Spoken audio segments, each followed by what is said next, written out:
La prophétie.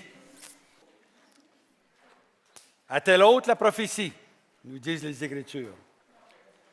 Recherchez les phénomènes spirituels, surtout le don de prophétie.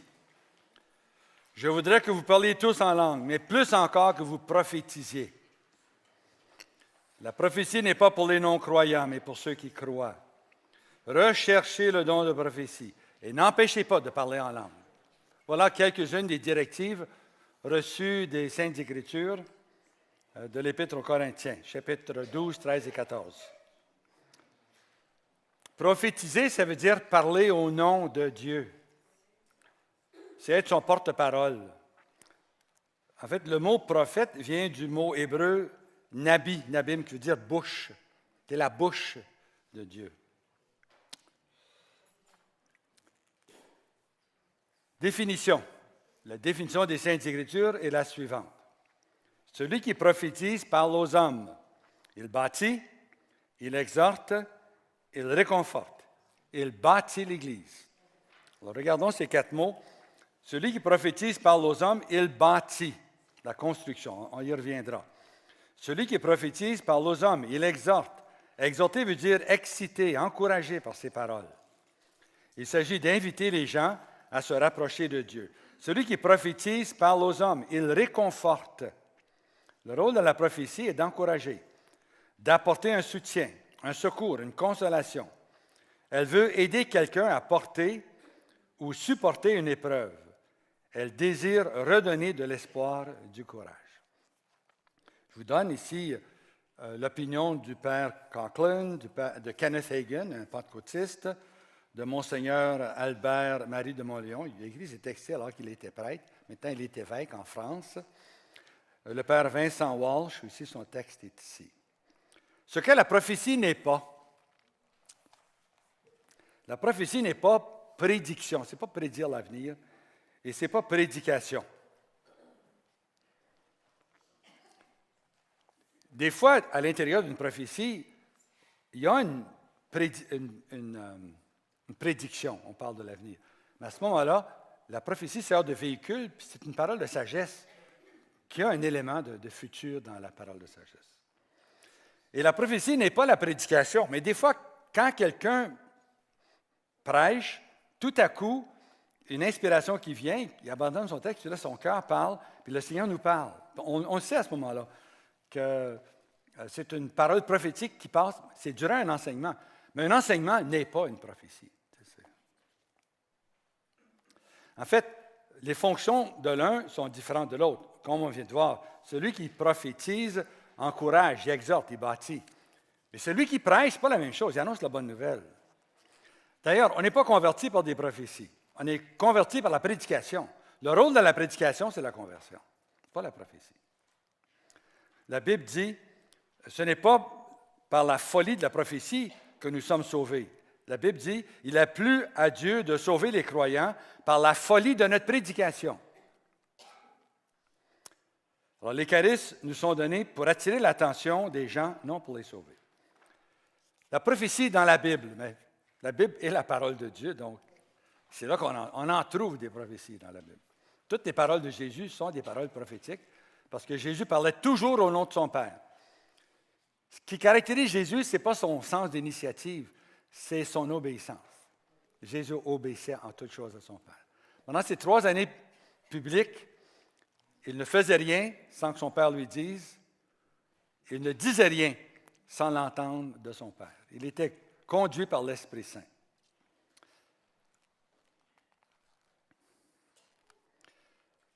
D'ailleurs, le texte biblique nous dit « Toute écriture est inspirée de Dieu et utile pour enseigner, réfuter, redresser, former à la justice, afin que l'homme de Dieu soit accompli, équipé pour toute œuvre bonne. » Hébreu nous dit « Vivante, en effet, est la parole de Dieu, efficace et plus incisive qu'aucun glaive à 2 tranchants. » Jésus atteste clairement qu'il parle et agit au nom de Dieu. « Ce n'est pas de moi-même que j'ai parlé, dit-il, mais le Père, qui m'a envoyé, m'a lui-même commandé ce que j'avais à dire et à faire connaître. » Alors, la Bible illustre toutes les formes de prophétie. Je vais vous donner 12 formes de la prophétie. Oracle, exhortation, prière, chant, geste, vision, prophétie personnelle et collective. Alors, voici les formes de la prophétie. D'abord, l'oracle prophétique. Dans l'oracle prophétique, celui qui parle s'adresse aux autres en langage courant, comme si c'était le Seigneur lui-même qui parlait. Exhortation prophétique, deuxième forme. Dans l'exhortation prophétique, celui qui parle s'exprime de lui-même par une exhortation à partir d'une inspiration et d'une onction. Une lecture inspirée d'un passage biblique. Ça, c'est la forme la plus habituelle de la prophétie. Alors, dans la lecture inspirée, c'est inspiré, hein? Celui qui parle reçoit un passage biblique à lire, ainsi qu'une onction quelconque pour le dire. Il y a les deux.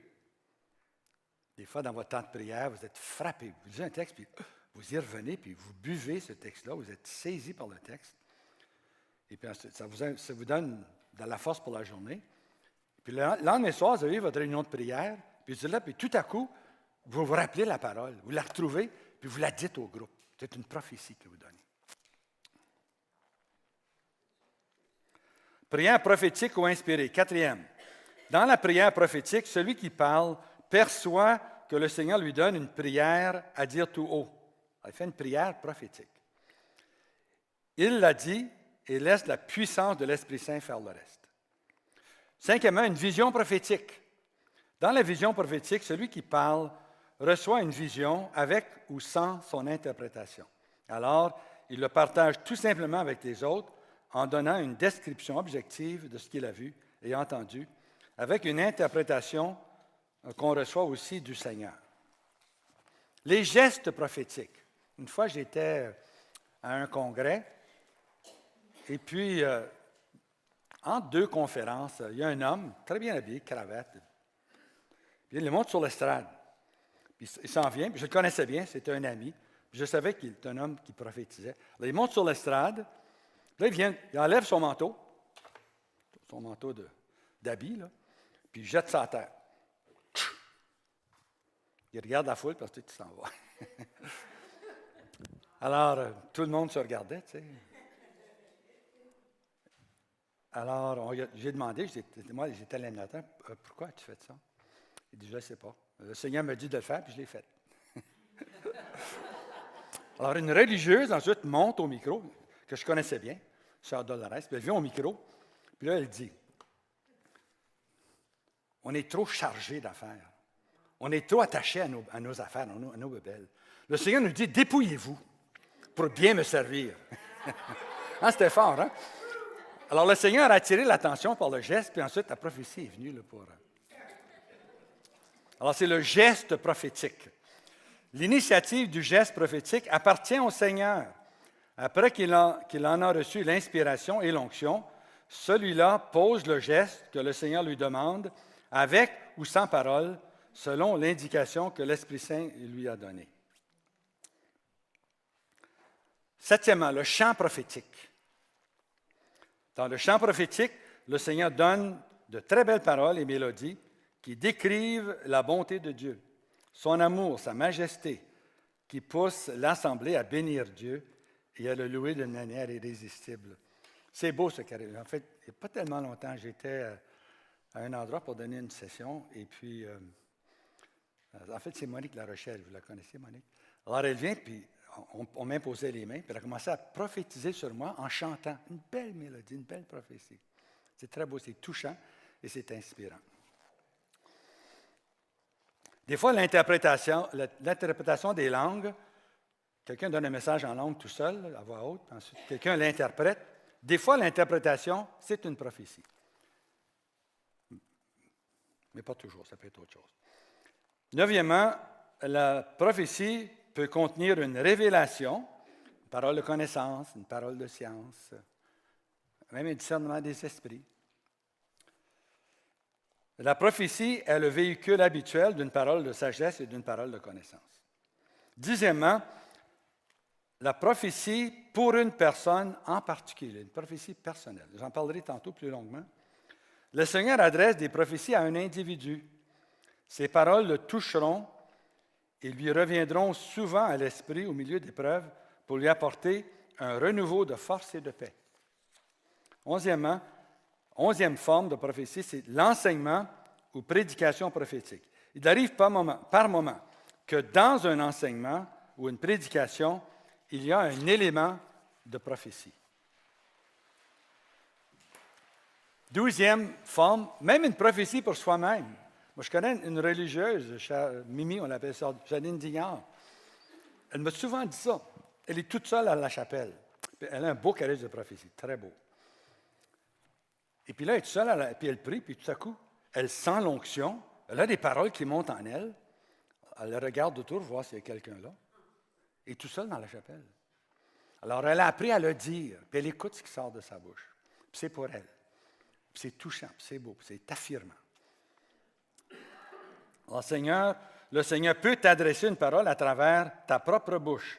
Alors, quand tu en reçois l'inspiration et l'onction, parle tout haut et écoute. Écoute-toi parler, c'est ça. Ça m'est déjà arrivé, ça. J'étais au centre de l'amour, au tout début, là, au temps de la fondation. Et puis, j'avais un enseignement à donner. Et puis là, l'inspiration est venue, puis j'ai commencé à dire des choses que je n'avais jamais étudiées, je n'avais jamais lu ça nulle part. Puis je m'écoutais parler, puis j'apprenais à mesure que je parlais. Parlons maintenant de l'onction et de l'inspiration. Recevoir un message accompagné d'une onction, d'une certitude qu'on doit parler, constitue le nécessaire pour donner le message prophétique qu'on a reçu. Donc, deux choses.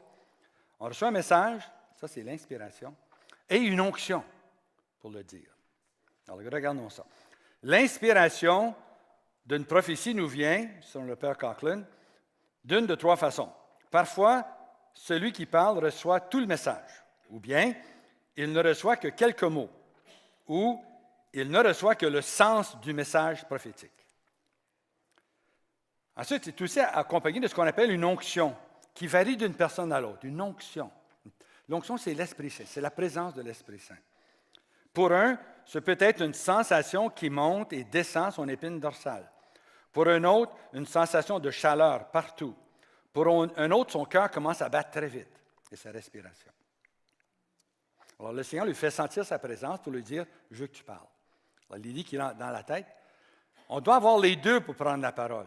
Seulement que l'inspiration, sans l'onction, on ne parle pas. On va confirmer ce que l'autre dit, mais ce n'est pas nous qui allons donner le message. Ça prend l'un et l'autre. Manifestation de l'inspiration et de l'onction. Motion spirituelle, le père de Mauléon, le monseigneur de Mauléon dit ceci.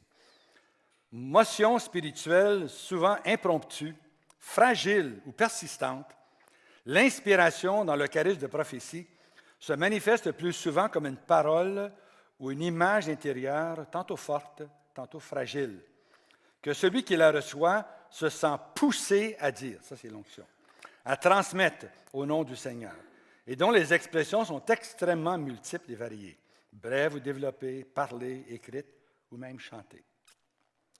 Les sentiments et la prophétie. Celui qui parle ainsi que la communauté qui reçoit la prophétie peuvent ressentir la consolation, la paix, la joie et le sentiment de la présence de Dieu. Alors, celui qui parle se rend compte qu'il donne des paroles qui ne viennent pas de lui, mais à travers lui. Cette passivité, en cédant à l'inspiration, lui donne la consolation et un sentiment intense de la présence de Dieu.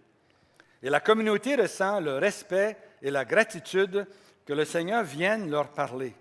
La vraie prophétie tend à donner la paix et la joie, même quand elle révèle des fautes de la communauté. Alors, comment favoriser la prophétie? Le chant et la louange, un climat de louange dans une assemblée. Une ambiance de chant, de louange, avec le chant en langue, favorise les charismes dans la prophétie. Voulez-vous que ça prophétise dans votre groupe? Faites chanter le groupe en langue. Puis après, le chant en langue, c'est un silence. Hein? Tout le monde, pas le temps de commencer d'autres choses, puis pas le temps de parler. Après un chant en langue, on garde le silence, il y a une paix qui se répand. Une paix tangible, on pourrait la toucher, la paix. Il faut découvrir, il faut s'habituer à reconnaître cette paix-là. C'est la paix, c'est un silence, Ce n'est pas un silence où on n'est pas confortable. C'est un silence où Dieu est présent. D'habitude, il va parler à ce moment-là.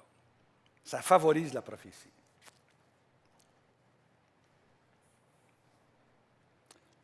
Quoi donc alors, frères, lorsque vous vous réunissez, chacun peut avoir un psaume, un enseignement, une révélation, un discours en langue, une interprétation, que tout se passe de manière à bâtir. Deuxièmement, pour favoriser la prophétie, un groupe d'amis cherche le Seigneur ensemble. Des amis dans le Seigneur. Ça aide. Le Seigneur parle à ce petit groupe-là pour les guider, les exhorter, les encourager. Le plus souvent, les prophéties sont données dans un climat de prière, y compris dans la prière liturgique. C'est un don spirituel pour les croyants assemblés en Église. Comme les 5 prophètes et enseignants d'Antioche, comme ils célébraient le culte du Seigneur et jeûnaient, l'Esprit Saint dit, « Mettez-moi à part Barnabé et Saul pour l'œuvre à laquelle je les ai appelés. » Alors, il leur a imposé les mains, puis ils ont laissé partir. Troisièmement, l'équipe de discernement des prophéties. Des fois, dans des grandes assemblées, on a une équipe qui discerne les prophéties. Il faut faire attention parce que ça peut éteindre l'esprit quand on fait ça. Mais quand même, des fois, il faut le faire parce qu'on a vu qu'il y avait des dérapages. Le discernement des prophéties se fait en équipe composée de gens reconnus par les membres du groupe de prière ou la communauté. Le rôle n'est pas de censurer, mais d'encourager, de corriger s'il le faut, et faire en sorte que la prophétie augmente. Le but, ce n'est pas de taper dessus, le but, c'est d'encourager. Comment grandir dans l'usage de la prophétie? Alors, le Père Coughlin recommande les pas suivants. Donnez des enseignements. S'il n'y a pas beaucoup de prophéties dans votre groupe, donnez des enseignements sur la prophétie. C'est comme ça que le Père Gaston Croteau a lancé les prophéties dans notre jeune groupe de prière à Sainte-Famille, la paroisse Sainte-Famille, en 1975. Il a donné des enseignements, puis ensuite, il n'y avait pas beaucoup de prophéties, puis tout à coup, ça a éclaté. Parce que maintenant, on savait ce que c'était. Inviter les gens à dire tout haut ce qu'ils pensent que Jésus leur dirait ou dirait à tel groupe, s'il était physiquement présent devant eux. Jésus dirait des choses comme ceci. N'ayez pas peur. Je suis avec vous. Paix. Je vous aime. Suivez-moi. On doit se parler. Le Seigneur nous dirait ça. Puisque les gens sont souvent intimidés par un grand groupe, c'est mieux de les regrouper en équipe de 5 à 6 personnes. Invite-les à se tenir par la main et à prier en langue. Puis, invite le Seigneur à faire bouger l'Esprit Saint en chacun et à leur donner une parole à dire. Chacun partage avec son petit groupe la parole qu'il pense avoir reçue. De retour à la grande assemblée, chaque groupe fait le sommaire des paroles reçues. Répétez l'exercice plusieurs semaines d'affilée jusqu'à ce que le groupe se sente confortable à dire les messages reçus du Seigneur. Que chacun maintienne une attitude à apprendre. Jésus écoutait toujours la voix de son Père. Reste attentif à l'humeur de l'Esprit Saint, soit le calme, la joie, la louange. Marche toujours sous l'autorité en place. Fais mourir en toi toute indépendance et ensuite tu pourras parler avec autorité.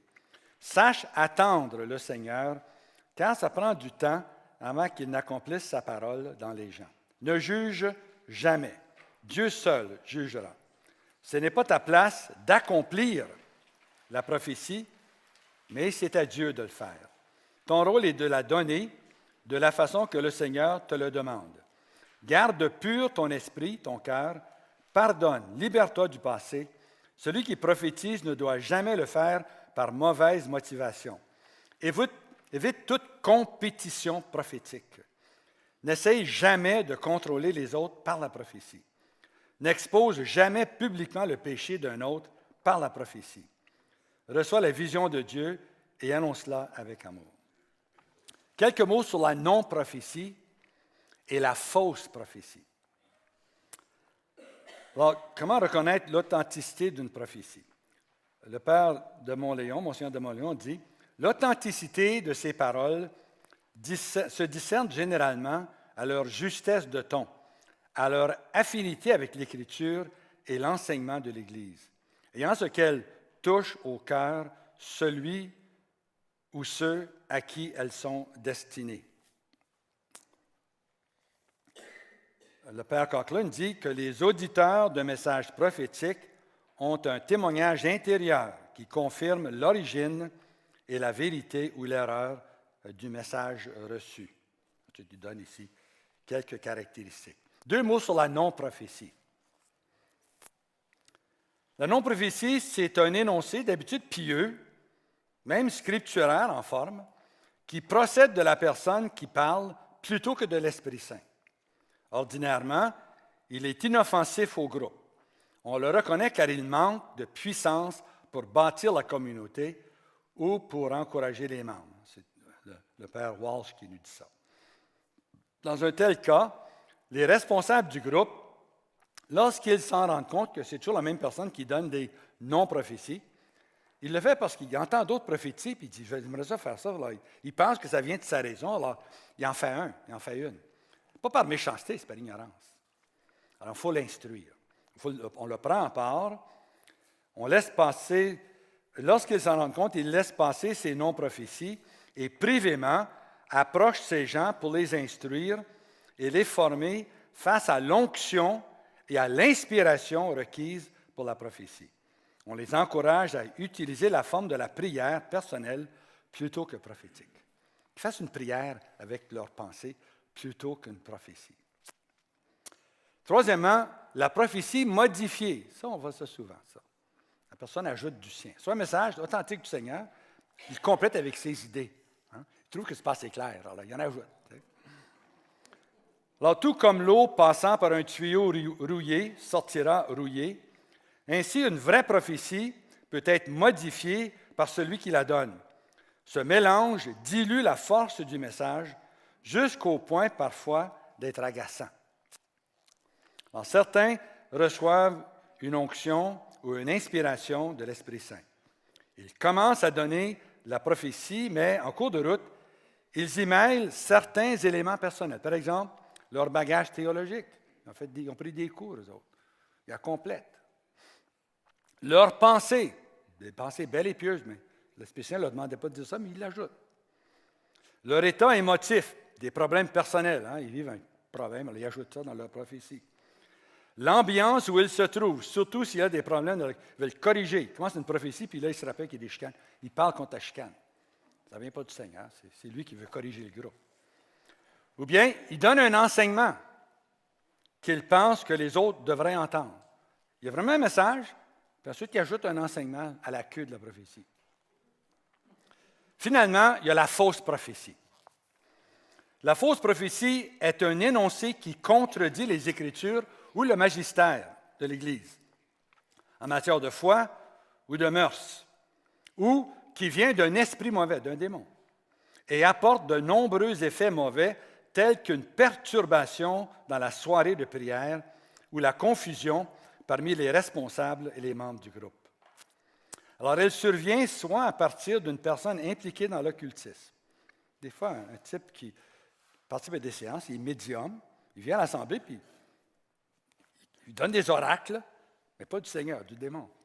Et les démons, il sait se déguiser en ange de lumière, hein, il sait dire des choses là, avec des paroles bibliques, là, mais, comme il a fait pour Jésus au désert. Hein, le démon citait les Écritures, mais d'une mauvaise façon.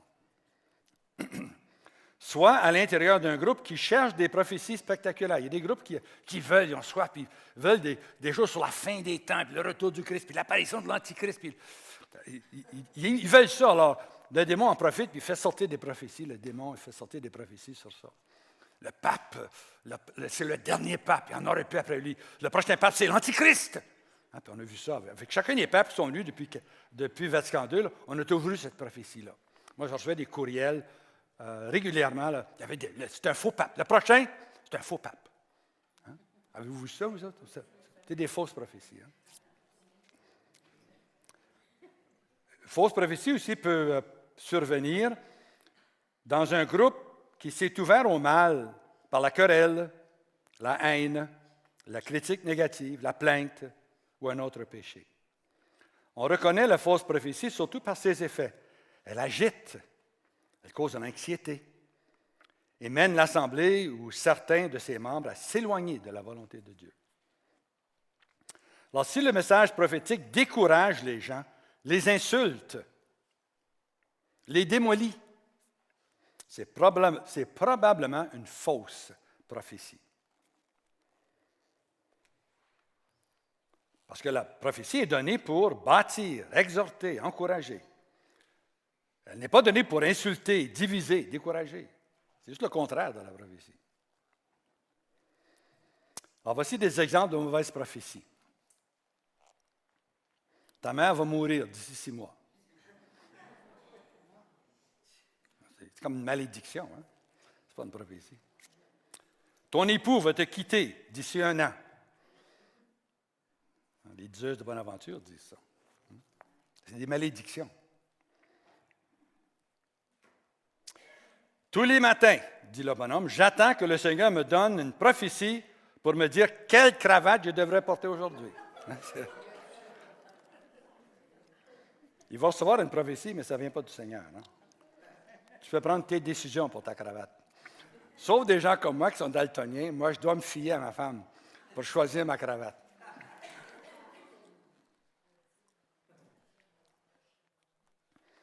J'ai une décision à prendre. À quelle paroisse devrais-je me joindre? Alors, je demande à quelqu'un de me le prophétiser. Oups, là, hein? Tu t'exposes à la tromperie. Hein? Tu ouvres une porte, là, puis le démon va rentrer. Possiblement. Le Seigneur m'a dit que nous devons nous marier l'un avec l'autre. Le Seigneur me l'a dit, on doit se marier, nous deux. J'ai entendu ça, moi. Puis les gens se sont mariés. Un désastre, hein? Alors, c'est bien possible qu'il veuille, par une prophétie, donner plus de force à sa proposition de mariage. Ce n'est pas la même chose. Alors, en demandant à un autre de prophétiser sur toi, tu risques de t'exposer à la déception du démon, à la tromperie du démon. Il n'y a personne qui peut décider de prophétiser. Tu ne peux prophétiser que si le Seigneur te donne une prophétie. Tu dois attendre que l'inspiration te vienne du Seigneur et que l'onction de parler te soit donnée par l'Esprit Saint. Quelques mots sur la différence entre le ministère de prophète et celui qui prophétise. Le charisme de prophétie, ce n'est pas la même chose que le ministère de prophète. C'est deux choses très différentes. Évidemment, le prophète prophétise, mais ce n'est pas parce que quelqu'un exerce le charisme de prophétie qu'il est un prophète. Ce n'est pas la même chose. Je vous donne ici les 12 fonctions principales du prophète. Il y en a des prophètes aujourd'hui, des vrais prophètes. Mais leur mission est bien différente, comme dans l'Ancien Testament. Alors, il y a plusieurs ministères suscités par l'Esprit Saint dans l'Église. Le texte de Éphésiens 4, et c'est lui, le Seigneur, qui a donné aux uns d'être apôtres, à d'autres d'être prophètes, ou encore évangélistes, ou encore pasteurs et docteurs. Ce sont les 5 grands ministères dans l'Église. Le deuxième, c'est le ministère du prophète. Alors, je vous donne ici les 12 fonctions, très rapidement. Il y a tout un livre qui a été écrit sur ça, je vous le résume dans un quart de page. Alors, le rôle du prophète, c'est de bénir, de guérir, de prononcer un jugement, d'avertir d'une tragédie ou d'un jugement imminent, de protéger ou secourir, de donner des directives, de l'orientation ou une confirmation, de réprimander, blâmer ou corriger, d'édifier, enseigner et interpréter rêves et visions, équiper les saints pour l'apostolat, travailler pour l'unité, appeler à l'intercession et à la repentance, exprimer et être le modèle de l'amour de Dieu en Christ Jésus.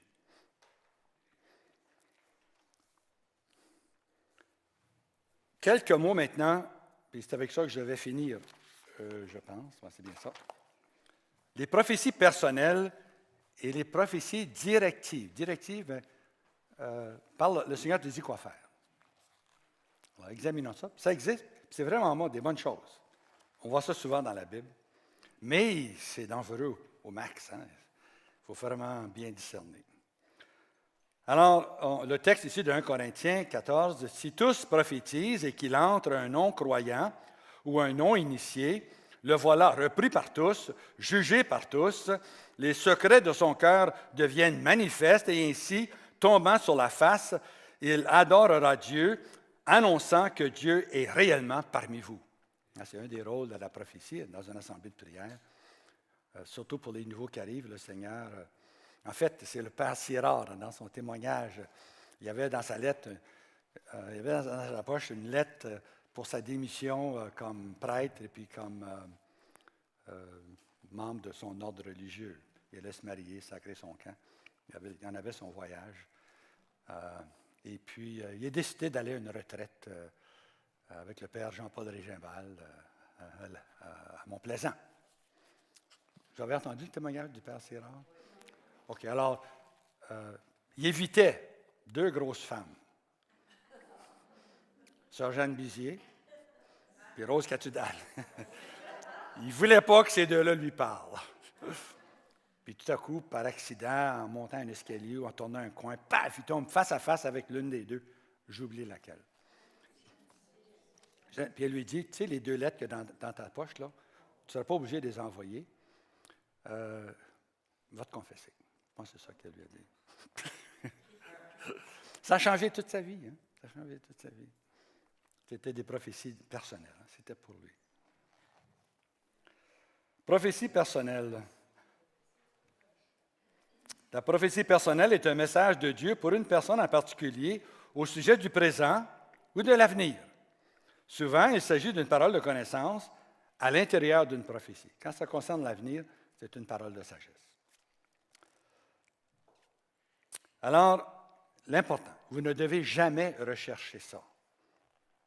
Parce que vous ouvrez une porte à ce que des démons vous parlent. Si le Seigneur veut vous parler, il va le faire sans votre permission. Et ne cherchez pas de les avoir. Ne courez pas après. Alors, il ne faut pas la mépriser, mais la discerner. Il ne faut ni la rechercher, ni la demander à quelqu'un qui prophétise. Ce genre de prophétie est un des meilleurs cadeaux de Dieu à son Église. C'est un don qui peut le plus facilement être dans l'erreur et faire un mal considérable à l'Église. Alors, dans une assemblée, celui qui la donne peut savoir pour qui elle est destinée, mais sans vraiment nécessairement la comprendre. Parfois, c'est celui à qui elle est destinée qui sait que la prophétie est pour lui, car l'Esprit Saint le lui atteste par une onction quelconque. Mais on peut se tromper. Des exemples bibliques de prophétie personnelle. Jésus annonce à Pierre son triple reniement. Jésus annonce à ses disciples qu'ils seront conduits devant des rois et des gouverneurs. Agabus annonce à Paul qu'il sera livré aux païens. Alors, les prophéties directives. Une prophétie directive est une prophétie personnelle qui contient une indication plus ou moins générale, une instruction, presque un ordre sur la façon de procéder ou ce à quoi on peut s'attendre dans une situation donnée. C'est une parole de sagesse à l'intérieur d'une prophétie. Voici quelques exemples de prophéties directives. Intercède pour quelqu'un.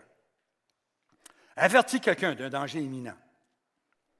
De se rendre ou de ne pas se rendre à tel endroit. De rendre explicite un ministère, un appel de Dieu. De clarifier ou définir une situation ou une occasion confuse. Voici une série de prophéties directives des Saintes Écritures. Dieu dit à Noé de bâtir une arche. À Abraham de quitter son pays pour un autre pays. À Abraham de partir pour offrir Isaac en sacrifice. À Abraham de ne pas faire de mal à Isaac. À Moïse d'aller parler à Pharaon. À Moïse au sujet des 10 plaies d'Égypte. À Josué de traverser le Jourdain. À Samuel de oindre Saül, puis David, roi d'Israël. À David de secourir la ville de Kaïla. À Philippe, Jésus dit, « Suis-moi ». À Matthieu, Jésus dit, « Suis-moi ». À Philippe de se rendre sur la route de Gaza. À Saul d'aller à Damas et on lui dira quoi faire. À Ananie d'aller prier avec Saul chez Judas. À Corneille d'envoyer chercher Pierre à Joppé. À Pierre d'aller chez Corneille, un païen. À Paul d'aller en Macédoine. À Paul que des chaînes l'attendent à Jérusalem. Tout ça, c'est des prophéties directives. Tous vrais. Ils ont tous porté des fruits. Alors, celui qui donne des prophéties personnelles, celui qui prophétise doit crucifier toute ambition humaine. Tu ne dois vouloir ni changer quoi que ce soit, ni changer qui que ce soit. Tu ne dois vouloir que servir Dieu fidèlement, que d'accomplir son œuvre. Le message donné est de Dieu et aussi du messager. Et voilà ce qui peut poser problème. Dieu passe par une personne pour te le dire. Et puis on sait que les êtres humains ont tendance à ajouter des affaires. On l'a vu tantôt. Les gens veulent rendre les choses plus claires. Ils vont ajouter des petits bouts que Dieu ne leur a pas donnés. Ils doivent se taire, seulement donner ce qu'ils ont reçu. Alors voici des exemples extrêmes de gens qui ajoutent du leur à une prophétie directive.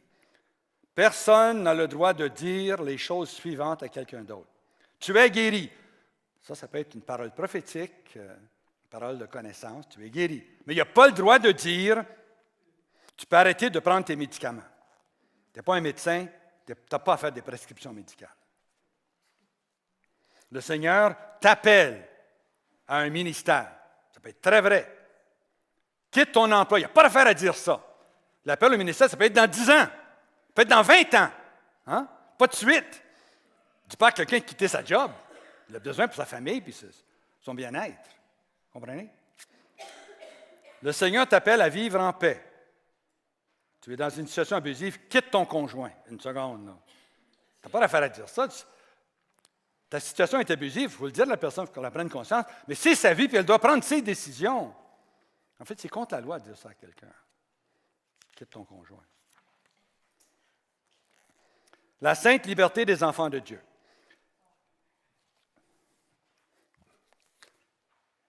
Aimes-tu dire aux autres quoi faire? Meurs 1000 fois à toi-même plutôt que de contrôler la vie d'un autre. Respecte toujours l'esprit de découverte chez les autres, ainsi que les indications de l'Esprit Saint. C'est lui le guide de la vie des autres, pas toi. C'est pour la liberté que Christ nous libère. Plutôt que d'utiliser son pouvoir divin pour contraindre qui que ce soit à changer pour le mieux, Jésus est allé à la croix et est mort pour nous. Il a ainsi payé le prix de notre liberté afin que chacun, nous puissions apprendre, nous développer et grandir en nous-mêmes librement et non par la manipulation, l'intimidation ou la force. Le Seigneur ne forcera personne à bien choisir ou à faire ce qui est bien. Il a payé le prix en récoltant dans la douleur ce que nous, ses enfants, avons semé par nos erreurs et nos rébellions. Ainsi, il nous a donné cette liberté de grandir en grâce et de devenir des fils et des filles matures avec qui il pourra fraterniser durant toute l'éternité. Dieu veut des fils et des filles qui le choisiront, lui et ses chemins, et non des automates qui agissent par peur d'être punis plutôt que dans l'adoration, le respect et l'amour. Si vous donne le type de Jézabel, la prophétesse Jézabel. L'Apocalypse nous met en garde contre l'esprit de Jézabel. Alors, c'est tout le contraire d'une personne ou femme, d'habitude, qui prophétise à partir d'un esprit Jézabel, un démon manipulateur. Extérieurement, elle voudrait qu'on la voie comme un autre prophète Nathan, qui accoste les gens avec leurs péchés pour les mener au repentir. Mais elle n'a rien de la bonté et de la douceur de Nathan. Elle a les capacités démoniaques de la suspicion et d'accusation pour accuser les gens de choses longtemps pardonnées. Et si les gens accusés réchignent ou s'objectent, sa voix monte d'un ton pour crier et étiqueter « Tu es en rébellion ». Souvent, les faits révélés sont vrais. Le test ne réside pas dans l'exactitude des faits, c'est à quoi les démons ont accès. Le test de la validité, de la vérité, réside dans la nature pleine de bonté et de miséricorde de Jésus, doux et humble de cœur. Cinquièmement, le langage énigmatique, un langage obscur. Dieu parle en langage obscur, souvent. Ce n'est pas clair ce qu'il dit. Pas du tout. Parfois, le message donné est un langage direct, le sens est évident. Souvent, le message est une énigme, un langage obscur. Le sens est loin d'être clair. Il faut alors prier, consulter, mais surtout attendre l'heure du Seigneur. Paul enseigne, car partielle est notre science, partielle aussi notre prophétie. Car nous voyons à présent en énigme. Dieu a dit de Moïse, je lui parle face à face et non en énigme, et non en langage caché. Souvent, le Seigneur parle en langage figuré, en parabole. Souvent même, quand on pense que le Seigneur nous parle directement, c'est vraiment un langage obscur qu'il nous communique sa pensée. Mais pourquoi? Il y a plusieurs raisons pour que Dieu nous parle d'un langage obscur en parabole. D'abord, ce langage indirect est plus poli et respectueux. Ce langage n'insulte pas notre intelligence et ne force pas notre décision. Il n'a pas l'effet de contrôle que le langage direct peut avoir. Deuxièmement, le langage énigmatique n'outrepasse pas la nécessité chez l'autre de réfléchir et de penser pour lui-même. Jésus parlait beaucoup en paraboles et en figures. Avez-vous remarqué que quand vous demandez à l'Esprit Saint de vous dire s'il faut faire ceci ou cela, il ne vous répond directement que très rarement. D'habitude, il te fournit plus d'informations qui te permettront de tirer tes propres conclusions. C'est on t'appelle à la liberté. Il veut qu'on serve de notre intelligence pour prendre des décisions. Il va nous guider, mais par notre propre intelligence. En parlant avec des énigmes, le Seigneur s'adresse directement au cœur plutôt qu'à la raison. Il y met ses paroles comme une semence qui portera son fruit au temps voulu. Jésus a parlé à ses contemporains en langage indirect, car Jésus savait qu'ils allaient le rejeter. Mais ces paraboles les intriguaient et n'attisaient pas leur rébellion. Jésus, par amour, diminuait ainsi leur culpabilité.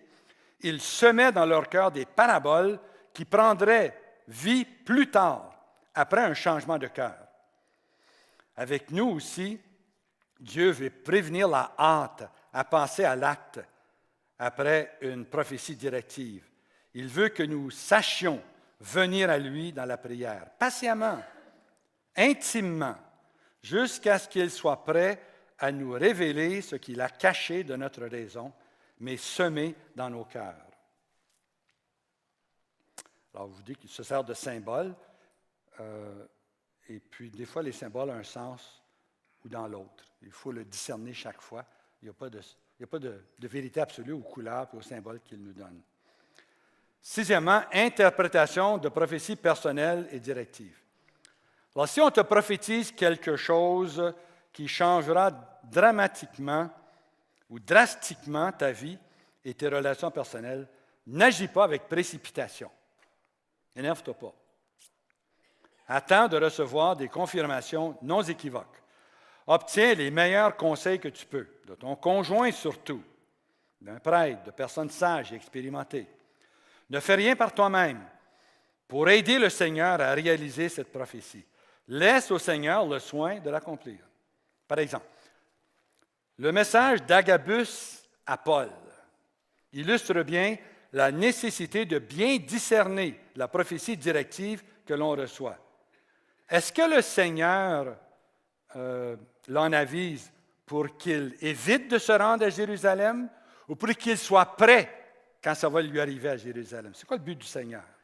Tout le monde pensait que la prophétie, c'était pour que Paul n'aille pas à Jérusalem. Lui, il savait qu'il devait aller à Jérusalem. Lui, il savait ce que ça voulait dire. La captivité de Paul lui fut révélée intérieurement. Actes 20, 23, 22, 24. Puis, Les disciples lui ont dit. Alors, il le dit d'abord dans son cœur. C'est comme ça que ça marche souvent. Tu le sais en toi. Ensuite, quelqu'un vient te le prophétiser. Ça vient confirmer ce que le Seigneur t'avait déjà dit. Tu l'entends de l'extérieur. Puis ensuite, le prophète Agabus, qui était reconnu comme un prophète, vient, il attache ses mains, puis il dit, celui à qui appartient cette ceinture sera pris prisonnier et livré aux païens à Jérusalem. Hein, il y a une prophétie mimée et puis ensuite dite. C'est Paul qui le comprit le mieux. Le Seigneur l'envoyait témoigner de sa foi aux grands de ce monde. D'abord à Jérusalem, ensuite à Césarée, où il est resté pour 2 ans. Il a parlé à des rois, à des gouverneurs. Ensuite, sur un bateau, il a parlé à des centurions, des navigateurs. Plusieurs se sont convertis. Ensuite, à Malte, il a pu parler, parce qu'il était prisonnier, il a pu parler aux responsables de toute l'île. Puis ensuite, à Rome, il a parlé à Néron, il a parlé à l'empereur, puis à sa cour. Il a pu témoigner. Puis le Seigneur a fait ça parce qu'il était prisonnier. Le Seigneur envoie ses serviteurs en prison pour parler à des gens qui n'ont pas accès à un prédicateur, sauf si lui, le Seigneur, envoie un des siens en prison. Puis il y en a beaucoup de ces gens-là dans le monde actuellement. Les chrétiens n'ont jamais été si persécutés qu'au 21e siècle et au 20e siècle. Il y a plus de martyrs maintenant qu'il y en avait au début de l'histoire de l'Église. Tous les ans, il y a des centaines de mille de chrétiens qui sont martyrisés, catholiques et protestants. Puis on sait comment ces gens-là évangélisent dans des prisons. Les musulmans les mettent en prison, ils évangélisent les autres musulmans. Dans les pays communistes, on les met en prison, ils évangélisent les autres prisonniers. Les gens se convertissent, les gardes se convertissent. Les gens de prison, ils évangélisent là aussi.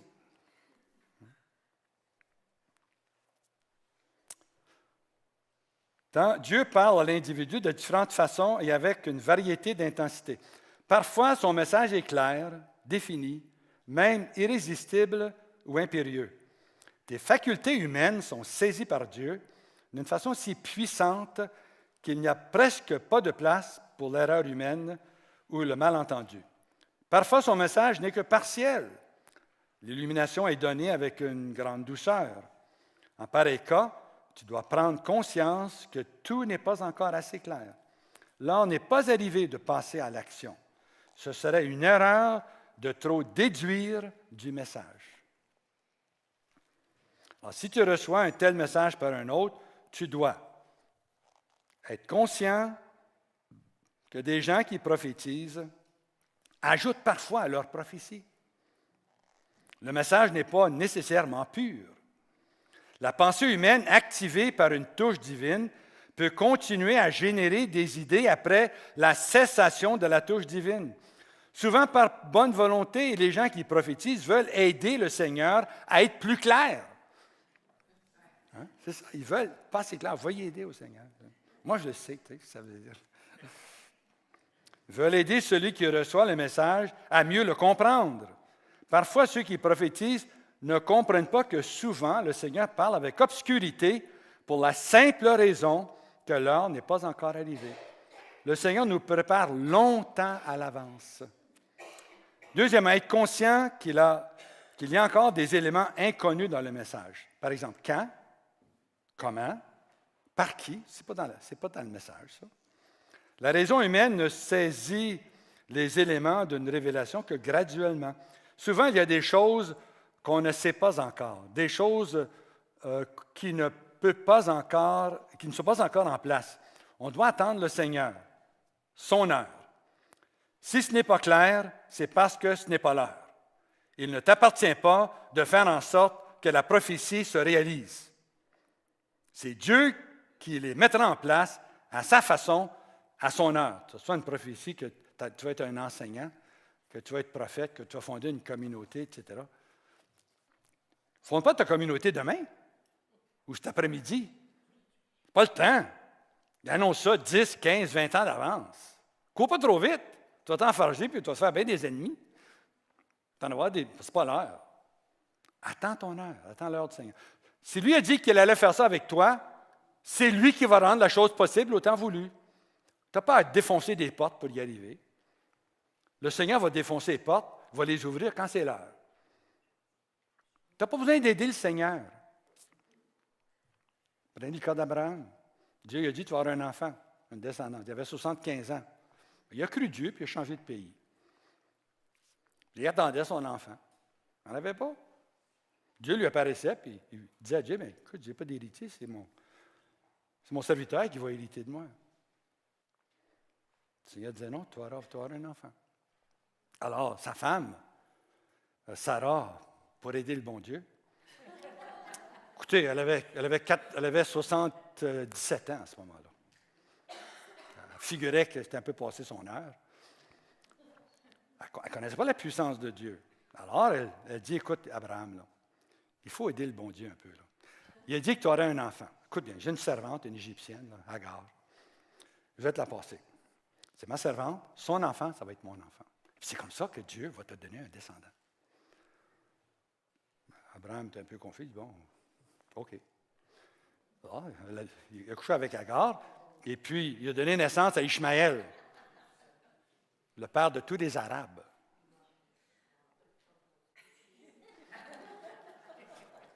Il y a eu des problèmes par après. Hein?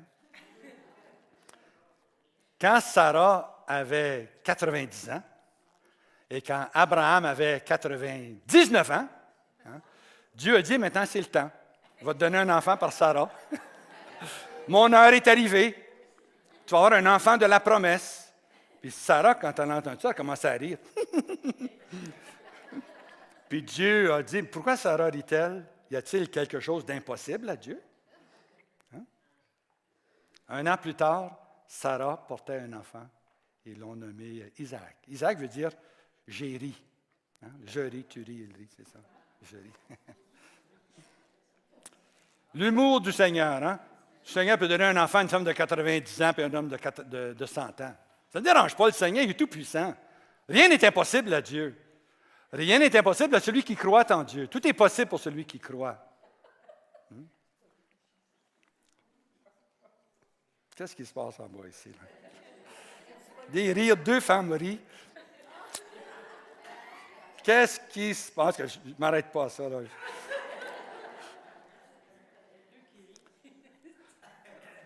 Attendre une confirmation intérieure, un témoignage interne que c'est le Seigneur qui te le demande. C'est mieux d'attendre. Attendre les confirmations externes que l'heure est arrivée de passer à l'action. Abraham dut attendre 25 ans avant d'avoir le fils que Dieu lui a promis. Joseph a dû attendre 20 ans, vendu par ses frères, avant que se réalise l'annonce de son ascendance sur ses frères.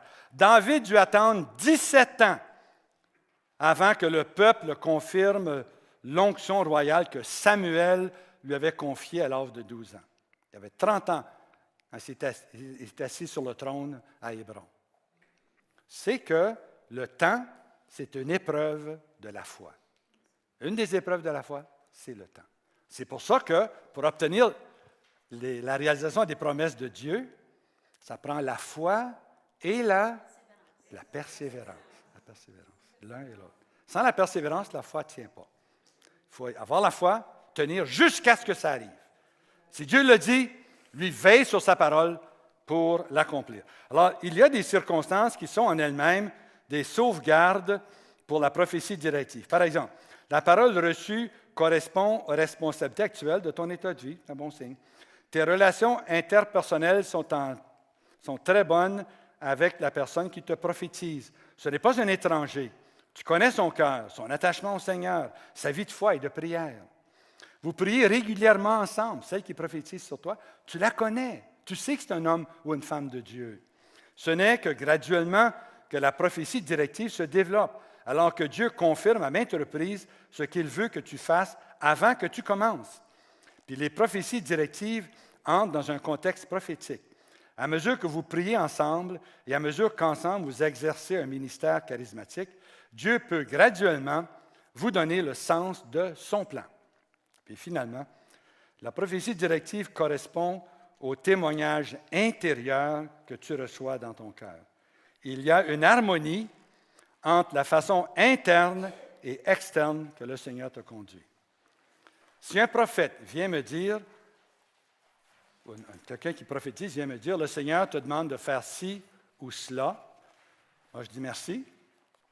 Maintenant, j'attends que le Seigneur me le dise. Parce que moi, je ne suis pas conduit par des prophètes et des prophéties. Je suis conduit par le Seigneur, par l'Esprit Saint. Alors, j'entends que l'Esprit Saint me le dise dans mon cœur. Qu'il me dise, c'est le temps. Capable de me parler, le Seigneur. Il a parlé à lui ou à elle, il est aussi capable de me parler. Si le Seigneur veut me dire de faire quelque chose, qu'il me le dise à moi, puis je vais le faire. Qu'il ne me le dise pas, qu'il ne le dise pas à un autre. Je ne suis pas là pour permettre aux autres de me dire quoi faire. Le Seigneur va me dire quoi faire. Il va me le dire dans mon cœur, je le saurai. D'habitude, quand je reçois ça, c'est quelqu'un qui vient confirmer ce que je sais déjà dans mon cœur. La prophétie, c'est une confirmation d'un appel que j'ai reçu. Là, d'accord, je vois que c'est le Seigneur qui confirme ce qu'il m'a déjà dit, mais ça, c'est normal. Dans l'Ancien Testament, on était conduit par les prophètes. Quand Saül voulait savoir quelque chose, quand quelqu'un voulait savoir, il allait voir le voyant. Il allait voir Samuel, par exemple. Dans le Nouveau Testament, on est conduit par l'Esprit Saint, puis on écoute l'Esprit Saint.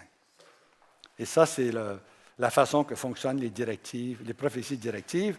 Amen. Alléluia.